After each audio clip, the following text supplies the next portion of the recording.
ஐஸ்வர்யாவுக்கு வளகாப்பு பண்ணுறதுக்காக எல்லா ஏற்பாடும் பண்ணிட்டுருக்காங்க. இதை பார்க்குற மகா செமையா டென்ஷன் ஆயிடுறாங்க. ஐஸ்வர்யா கிட்ட ஏன் இப்படி பண்ணுற, எல்லார்கிட்டையும் உண்மையை சொல்லு அப்படி சொல்கிறாங்க.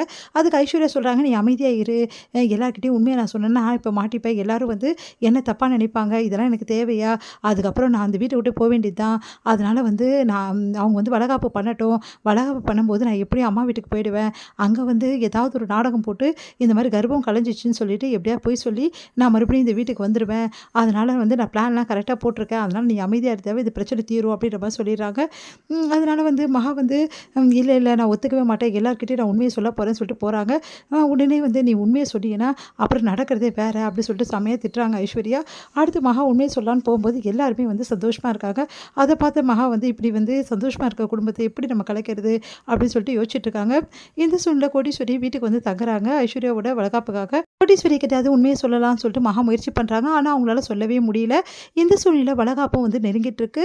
அப்போ எல்லா ஏற்பாடும் பண்ணிட்டு இருக்காங்க. இதை பார்க்குற மகா நாளுக்கு நாள் மனசு கஷ்டத்தோடு இருக்காங்க.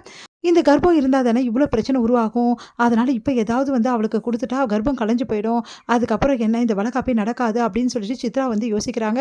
உடனே கௌதம் கிட்டே இதை சொல்கிறாங்க. கௌதமும் சரின்றாரு. அடுத்து வந்து சித்ரா என்ன பண்ணுறாங்கன்னா, நேராக வந்து இந்த மாதிரி வந்து அவங்க ஃப்ரெண்டு கிட்ட கேட்டு ஒரு டாக்டர் கிட்ட தவறான மருந்து வாங்கி வந்து பாலில் கலந்து கொடுத்துட்றாங்க, ஜூஸில் கலந்து. அந்த ஜூஸை வந்து எப்படியாவது வந்து கொடுத்துடணும் அப்படின்னு சொல்லிட்டு யோசிக்கிறாங்க.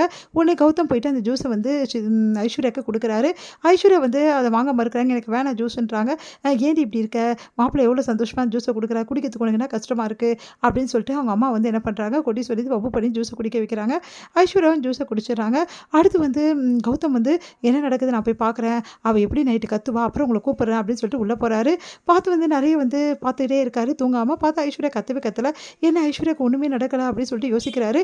இது நடக்க சான்ஸே இல்லை, அது வந்து கர்ப்பம் கலைக்கிற மருந்து தான் அப்படின்னு அந்த டாக்டர் வந்து என்ன பண்ணுறாங்க, நம்ம வந்து சித்ரா கிட்ட சொல்கிறாங்க. சித்ரா டென்ஷன் ஆகிறாங்க. அப்போது அவள் கர்ப்பம் வந்து கலைக்கிற மருந்து சாப்பிட்டும் அவளுக்கு கர்ப்பம் கலையணுன்னா கன்ஃபார்மாக வந்து இது வந்து அவள் வேணுமே நாடகம் போடுறா, இதை எல்லாரும் முன்னாடி நிரூபிக்கணும் அப்படின்னு சொல்லிட்டு என்ன பண்ணுறாங்கன்னா, ஆல்ரெடி வந்து போன டாக்டர்கிட்ட நம்ம ஐஸ்வர்யா போன டாக்டர்கிட்ட வந்து ஃபோன் பண்ணி கேட்குறாங்க, இங்கே பாரு உண்மையை சொல்ல அப்புறம் அவ்வளோதான் அப்படின்னு சொல்கிறாங்க. சரி ஓகேன்னு சொல்லிட்டு அவங்களும் எல்லா உண்மையும் சொல்லிடுறாங்க.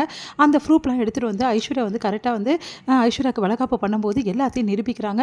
உடனே வந்து அவங்களும் வந்து உண்மையை சொல்லிடுறாங்க. இதுக்கு எல்லாம் உடனே வந்து ஐஸ்வர்யா வந்து எல்லாருக்கு முன்னாடி வந்து அப்படியே நிற்கிறாங்க. இப்படிப்பட்ட பொண்ணா நீ இவ்வளோ ஏமாத்திட்டேன்னு சொல்லிட்டு எல்லாருமே டென்ஷன் ஆயிடுறாங்க. அப்போ ஐஸ்வர்யா சொல்கிறாங்க, இதுக்கெல்லாம் காரணம் மகா தான் என்கிட்ட சொன்னா, நீ வந்து கௌதம கல்யாணம் பண்ணிக்கணும்னா நீ கர்ப்பமாக இருக்கிற மாதிரி நடிக்கணும், அப்போ தான் நீ வந்து கல்யாணம் பண்ணிக்க முடியும் அப்படின்னு சொன்னா. அவள் சொன்னதை நான் கேட்டு தான் நான் இப்படி மோசம் போயிட்டேன், எல்லாரும் என்னை மன்னிச்சிடுங்க, இதுக்கெல்லாம் காரணம் மகா தான் அப்படின்னு சொல்லிட்டு படியை தூக்கி மகா மேலே போட்டுடுறாங்க. அதை கேட்டு எல்லாருமே அதிர்ச்சி அடைகிறாங்க. மகாவா இதுக்கெல்லாம் காரணம் அப்படின்னு சொல்லிட்டு மகா எவ்வளோ சொல்லி பார்க்குறாங்க, யாருமே கேட்க மாட்டேங்கிறாங்க.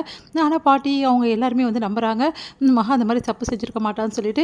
உடனே வந்து சூர்யா வந்து இப்படிப்பட்டவ எனக்கு தேவையே கிடையாது அப்படின்னு சொல்லிட்டு முடிவெடுக்கிறாங்க. எல்லாருமே வீட்டில் மகாவையும் அதுக்கப்புறம் ஐஸ்வர்யா வீட்டை விட்டு அனுப்பணும் அப்படின்னு சொல்லிட்டு முடிவெடுக்கிறாங்க. இந்த சூழ்நிலை ஐஸ்வர்யா வந்து சொல்கிறாங்க, நான் வீட்டை விட்டு போக மாட்டேன்னு சொல்லிட்டு. மகா என்ன பண்ணுறதுன்னு தெரியாமல் தவிக்கிறாங்க. மகா வந்து சூர்யா கிட்டே சொல்கிறாங்க, இல்லைங்க உண்மை தெரியும் தாங்க, ஆனால் அதை நான் மறைச்சினே தவிர அதை நான் சொல்லக்கூடாதுன்னு நினைக்கலங்க, வேறு வந்து நான் வேணும்னே வந்து இதெல்லாம் பண்ணவே பண்ணல, ஐஸ்வர்யா போய் சொல்கிறாங்க. அப்போ கூட நீ மறைச்சல, அது நீ செஞ்ச தப்பு தானே, அதனால் இதுக்கப்புறம் என் மூஞ்சிலே முடிக்காது அப்படின்னு சொல்லிட்டு சூர்யா சொல்கிறாரு. அடுத்துக்கு என்ன பண்ணுறதுன்னு தெரியாமல் மகா தவிக்கிறாங்க. தாத்தா கிட்ட போயிட்டு மகா வந்து மன்னிப்பு கேட்குறாங்க. தாத்தா வந்து அமைதியாக இருக்காரு. இதுமேட்டு தாத்தா எடுக்கிற முடிவு தான் இந்த வீட்டில், மகாவும் வந்து ஐஸ்வர்யாவும் வீட்டில் இருக்கணும்னு யாரெல்லாம் நினைக்கிறீங்களோ நினச்சிக்கோங்க, ஆனால் இந்த வீட்டை விட்டு போய் தான் ஆகணும் அப்படின்னு சொல்லிட்டு ராஜலட்சுமி அப்புறம் வந்து சித்ரா எல்லாருமே முடிவு எடுக்கிறாங்க. ஆனால் தாத்தா சொல்கிறாரு, மகா வந்து இந்த வீட்டை விட்டு ஐஸ்வர்யாவும் மகாவும் போக வேண்டிய அவசியம் கிடையாது, ரெண்டு பேரையுமே நான் மன்னிச்சிடுறேன், அவங்க ரெண்டு பேரும் என் பேத்தி தான். எல்லாரும் அதிர்ச்சி அடைகிறாங்க. இதோட முடியுது.